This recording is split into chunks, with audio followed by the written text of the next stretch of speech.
30 سوره بقره اشاره میکنه که انی جاعل فی الارض خلیفتن، یعنی به نظر میاد که خدا میدونست که انسان قراره که به زمین بیاد، یعنی انسان قرار بوده که گناه کنه و به زمین بیاد.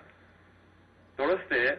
خداوند متعال ببین در این جا که گفته اینی جاعل فی الارض خلیفه، تمام بشر را نگفته، حضرت آدم علیه السلام را گفته و خلفای خود را گفته، اونها را خلیفه قرار میده. همگی بشر اونها بله جانشین خدا نیستن.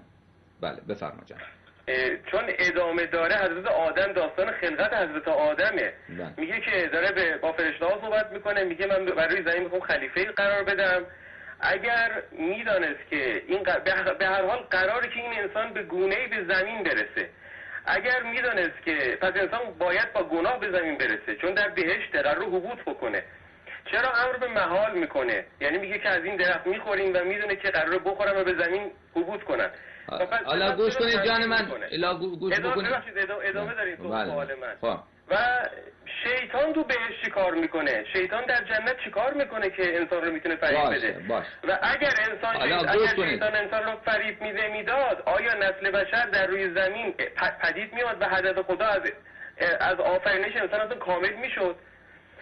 خب حالا گوش کنید برادر بزرگوار، گوش کنید. بله، خداوند متعال وقتی که بشر را آفرید، چون در قبل از بشر در زمین خلائق دیگر موجود بود و خداوند متعال از به زبان امیرالمؤمنین علیه السلام این مطلب را بیان کردن. خلائق دیگر بودن، از جمله خلقی به نام نسناس بودن که شبیه انسان بودن و اینها خیلی گناه میکردن، شراب میخوردن، کارهای بد انجام میدادن و ملائکه وقتی که این فعل بد اونها را دیده بود، فلا ملائکه گفته بود اتجعل فیها ما یفسد فیها و یسفک الدماء، اینها کسانی هستند که برن گناه بکنن. اما شما این را که میگید که انسان آمدن انسان با گناه بر روی زمین بوده، این دروغه، این خطا هست و این عقیده ما مسلمان ها و عقیده شیعیان نیست. حضرت آدم علیه السلام معصوم هستند، عصمت دارن و هیچ گناهی نکردن و اون خوردن از شجره منهیه اون هم به ترک اولا بوده. که حالا ترک اولا چیست؟ اون مسئله جای خودش را دارد و بیان خودش را دارد. این بوده که این در اون زمانی که حضرت آدم علیه السلام در آسمان زندگی میکرد برایش واجب و حرامی نبود، واجب و حرامی نبود و این امر خداوند متعال این بود بهتر است به این درخت نزدیک نشوی، نه اینکه اگر انجام دادی بله این گناه کردی یا مکروهی را حتی انجام دادی اجازه خواستی، بله به خاطر ترک اولا توبه اجازه بفرمایید جان من، اجازه بفرمایید، حرف من تمام نشده. وقتی که این ترک اولا را انجام داد، یک کاری که بهتر بود او را انجام ندهد، نه این یک کاری بود او را انجام بدهد هلاکت داره. توبه فقط در برابر گناه نیست، توبه معنایش بازگشت به سوی خدا هست که آدم تو معصومی، آدم تو خلیفه منی، از توقع این است که حتی ترک اولا نکنی و تو ترک اولا را مرتکب شدی، لذا بیا از این ترک اولا به سوی پروردگار عالم توبه بکن، بازگرد. این بازگشت حضرت آدم علیه السلام و این که خداوند متعال حضرت آدم علیه السلام را هم از بهشت بیرون کرد، اون بهشت دنیا بود، اون یک جایی بوده ما نمیدانیم کجا هست. شیطان هم که اونجا آمده، اون بهشت برین، اون بهشتی که در آخرت مؤمنین اونجا میرن، این بهشت نیست. ملک خدا عظیمه، کشور خدا عظیمه، اقالیم وجود خیلی زیاده در عالم. امروز هم فیزیک امروز هم همین را میگه که حتی امکان داره که یک عالم نه، عالم‌های خیلی زیاد، جهان‌های خیلی زیاد همین الان در کنار ما موجود باشه در یک بعد دیگر که ما او را نمیبینیم. و امام زین العابدین علیه السلام در خطاب به اون رجل منجم چی گفت؟ گفت تو به کسی نگاه میکنی که همین حالا بدون اینکه از جای خود بلند بشد در 4000 عالم گشته و برگشته. خب برادر بزرگوار من، اینه که ملک خدا عظیمه، کشور خدا عظیمه، جهانها عظیمه. یک جای هست غیر از اون بهشت متقین که در آخرت مردم میروند، در اونجا شیطان ممنوع نبوده، در آسمان ها جایی بوده که شیطان از اونجا ممنوع نبوده و آمده با آدم علی نبینا و آله و علیه السلام صحبت کرده. این از این و آمدن آدم با گناه توأم نبوده بر روی زمین. این فرمایشات شما. فرمایش دیگه دارین شما؟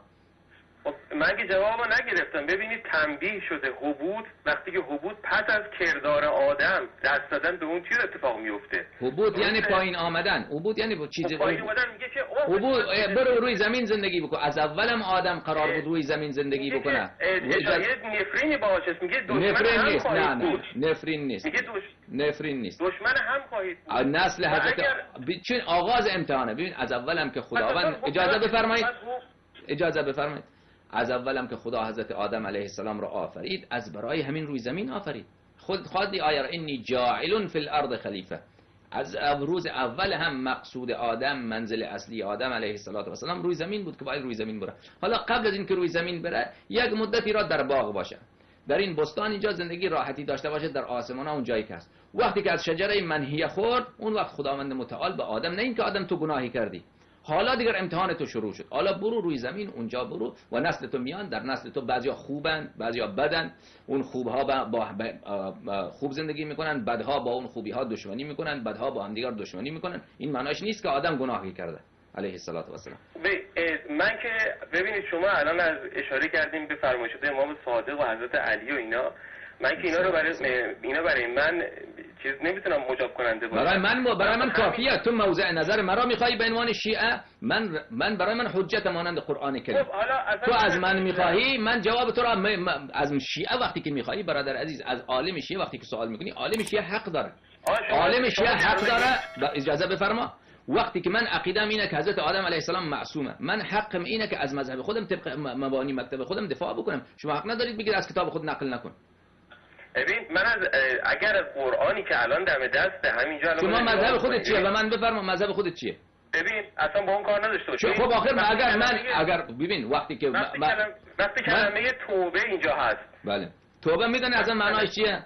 بله بازگشته. لزوما الزامی نداره که اینجا گناهی صورت پذیرفت. وقتی که رسول خدا صلی الله علیه و آله و سلم به اجماع مسلمین معصومه، توبه میکرد، استغفار میکرد، در روز 70 مرتبه استغفار میکرد. پیغمبر روز 70 دفعه گناه میکرد، استغفار میکرد. جان بفرمایید.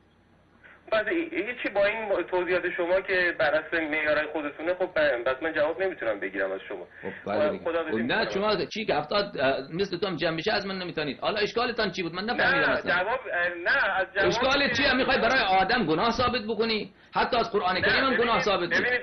ببینید هدف من قول امیرالمومنین علیه السلام را که اجازه بده جان من، قول امیرالمومنین علیه السلام که نقل کردم گفتم در روی زمین نسناس بوده قبل از حضرت آدم علیه السلام. حالا رد بکنید اونو، بگید من اون قبول ندارم. اون قول فرض کنید من نقل نکردم، کجای استدلال من مخدوشه؟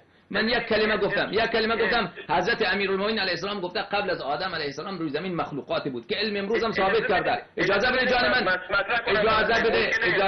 اجازه بده قبل از انسان مخلوقات شبیه انسان روی زمین بوده. این که از آثار استخوان شناسی و کالبد شناسی الا ماشاءالله ثابت شده، این که چیز حقیقیه و قابل انکار نیست. اگر شما حالا این حرف امیرالمومنین علیه السلام که فقط این یک کلمه را من نقل کردم، این کلمه را کنار بگذارید، خب بقیه‌اش که همش از قرآن کریم بود. بقیه‌اش هم این چه ربطی، این کجای استدلال من؟ ولو فقط بر مبنای قرآن من استدلال بکنیم، کجاش مقدوحه کجاش مجروح؟ الان خدمتتون میگم همین صفحه که جلوی ما هست، ببینید یک روایت یه ترتیبی داره، جملات به هم ربط دارن. وقتی که از جمله اول شروع میکنه جاعل فی الارض خلیفه، بعد ادامه میده و پس از این که میگه به درخت دست نزنین، نزدیک درخت نرین، میرن به سمت درخت، حبوط پس از این اتفاق میفته و پس از اون توبه رخ میده. شما اینا رو ارتباط اینا رو از هم میگسلین، میگه که آقا توبه حبوط ربطی به گناه نداشته، در صورتی اصلا گناه صورت نپذیرفته. گفته چون اسمت ببینید ترک اولا برای آدم گناهه. ترک اولا معناش چیه؟ ببین برادر بزرگوار من مثل اینه که شما بگید که ماشین مرسیدس هواپیما هست. ماشین مرسیدس است، هواپیما نیست. ترک اولا اسمش رویشه. اولا یعنی بهتر اینه که انجام بدی و رخصت هم جایزه. اولا یعنی بهتر. شما میگی ترک اولا گناه. جانم من دیگر با شما صحبت نمی کنم، حرف من با شما تمامه. نه جان من بزرگواری شما سطحتان خیلی بلنده و من فقط یک کلام میگم، سلام جان برادر، برو دنبال کارت.